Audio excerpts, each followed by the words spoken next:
This is Paula White. Even her last name is White.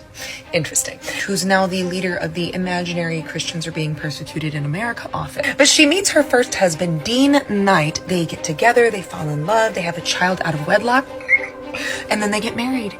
And then she meets her second husband, Randy White. While they are both still married, Randy's married with children and is a pastor.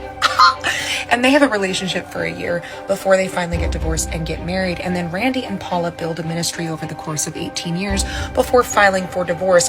Their ministry was later investigated because they spent millions of church appropriated funds on plastic surgery and a house and a private jet. She even gave Bishop T.D. Jakes a Bentley for his birthday. So then she has an affair with another married man who's a pastor named Benny Hinn, who got sued by his publisher because he had a morality clause. And then she meets a bona fide rock star, the keyboardist for Journey, Jonathan Cain, and they begin an affair. He is also married to his second wife with 3 children. I don't have my Bible, so I'm going to go from memory. Adultery is condemned in the Bible 54 times. As a matter of fact, if you look at Exodus 20 verse 14, it says, "Thou shalt not commit adultery," as part of the 10 commandments that Christians want to put in schools. Do you want to know how many times homosexuality is mentioned in the Bible? 6. Do you want to know what's not included in the 10 commandments?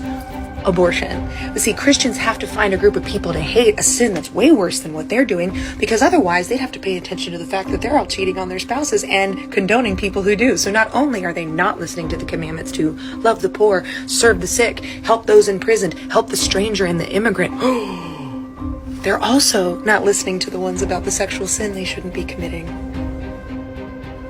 Christian persecution, am I right?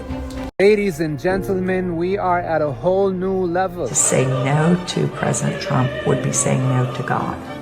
And I won't do that. Wherever I go, God rules. When I walk on White House grounds, God walks on White House grounds. Closest we can get to ancient kings and rulers claiming to be gods. Paula White is Trump's spiritual advisor. I had every right and authority to declare the White House as holy ground because I was standing there, and where I stand is holy. And the head of his newly established faith department at the White House. Faith is a great thing, but when you believe you are God's chosen people, your word is divine, while justifying displacement, crimes against humanity and genocide instead of compassion and mercy, then what you believe is evil wrapped with insanity, part of God's plan. وَيَجْعَلَ الْخَبِيثَ بَعْضُهُ عَلَى بَعْضٍ فَيَرْكُمَهُ جَمِيعًا فَيَجْعَلَهُ فِي جَهَنَّمَ أُولَئِكَ هُمُ الْخَاسِرُونَ. A call for you to wake up. Join the path of the free.